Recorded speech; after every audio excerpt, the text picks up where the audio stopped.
Roxy. How are you doing, Tony? Good, mate. Carlos up on top of us. Yeah. So here we are at the Overtime Cafe in Beaumont Street. It is brand new great. cafe. It's a brand new cafe, formerly the Cafe de Beaumont, 70 Beaumont Street in Hamilton, and it's directly opposite, or diagonally opposite the Kent Hotel. Yeah. Yeah, it's fantastic. And where else are we? We're under our next TV studios, located at 70 Beaumont Street, and also the studios for 87.8 UEFM.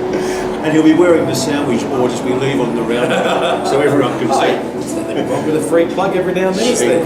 Yeah. So, listen, did you enjoy last time the little documentary we did with Murray Byfield? Up at Shepherd's Hill. Yeah, it was a lot of fun. It was really well received. Well, there was one person. We don't like to talk about that. Okay, there It was was a bit of an issue.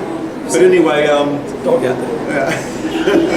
But this time, Scared. Murray's going to continue on, but this time with some interesting historic ghost stories. Ghosts. I'm scared of ghosts. I'm Yeah, petrified of spirits. There's apparently one about a headless Nazi who walks through this old war-occupied ship. So this is going to be really interesting. Because Newcastle does have a lot of history.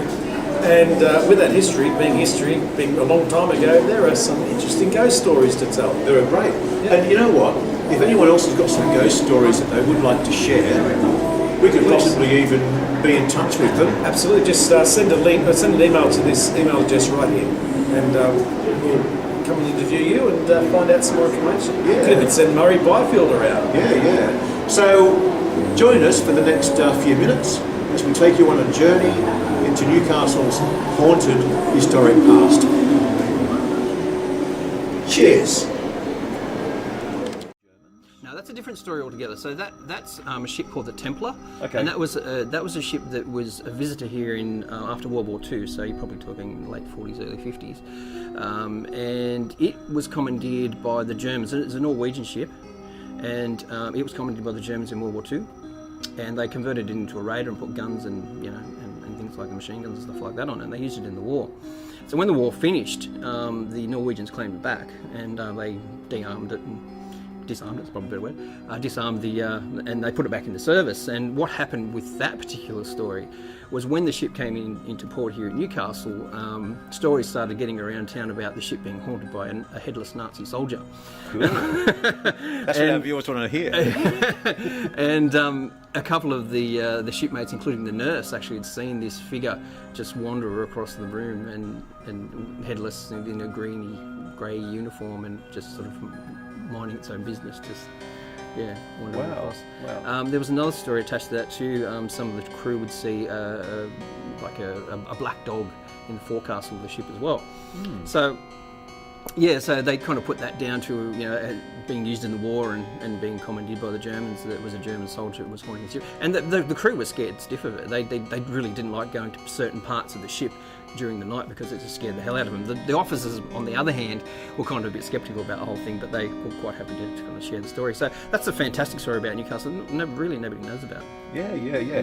So you've written two books, and they're quite extensive. Oh, three books. Three books. Sorry. One. My first one was sort of a how-to ghost hunt type of book, and it goes into gear and techniques and water ghosts and all that sort of stuff. The two ones after that, because when I first published that book, I said, "Oh, there's any ghost stories in it?" And then, I need to write a story about local ghost stories. So that's how I come up with Haunted Hunter Book 1, and I've just published Book 2. Now, can you tell us any really good, juicy stories? Juicy ghost stories? Well, actually, because it is called Haunted Hunter, it's very difficult to have just all the stories based in Newcastle City as such. Sure. So it does cover the entire Hunter Valley.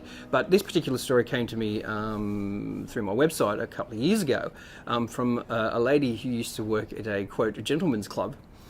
Which in fact was a bordello, and she sent me this story about this character which they called Sam, and Sam would be seen wearing a top hat and tails, and a psychic had come in and done a reading on the building and described this character to the owner, to the madam at the time. And anyway, this lady sent me a very detailed account of what happened.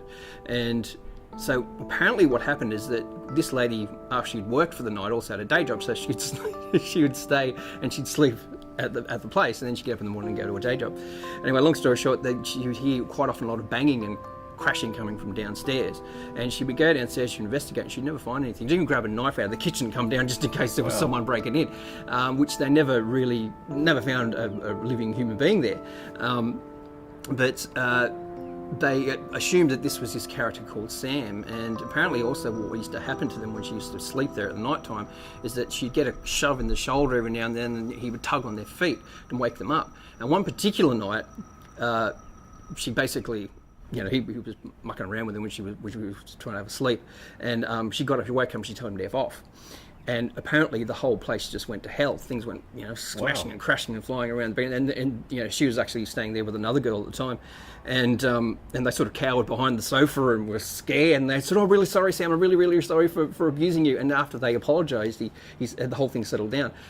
So they were always very nice to Sam after that. But there was another interesting apparition involved in that story as well, where the clientele would often see a lady with long, or maybe shoulder length, red hair, and she'd be wearing, only thing she'd be wearing would be like a bed sheet or like a toga. That's what we looked at. Yeah. And blokes would actually come in and ask for the redhead. They wanted to see the redhead. Wow, okay. And they'd say, "Well, there's no redhead that works here." And like lots and lots of people witnessed this this apparition of this redhead who didn't work there.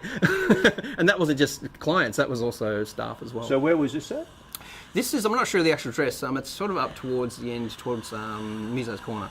That end of town. Yeah. Oh, in Newcastle, in Hunter Street. Okay. Yeah. So an old Bordeaux. It was an old Bordeaux. It may even still be working. I'm not quite sure, but it's an old Victorian building.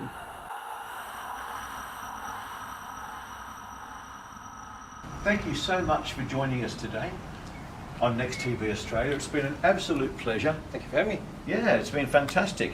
And I'd like to remind our viewers that you've actually brought out 2 books, okay? And these are great books. It's Haunted Hunter Book 1 and Book 2.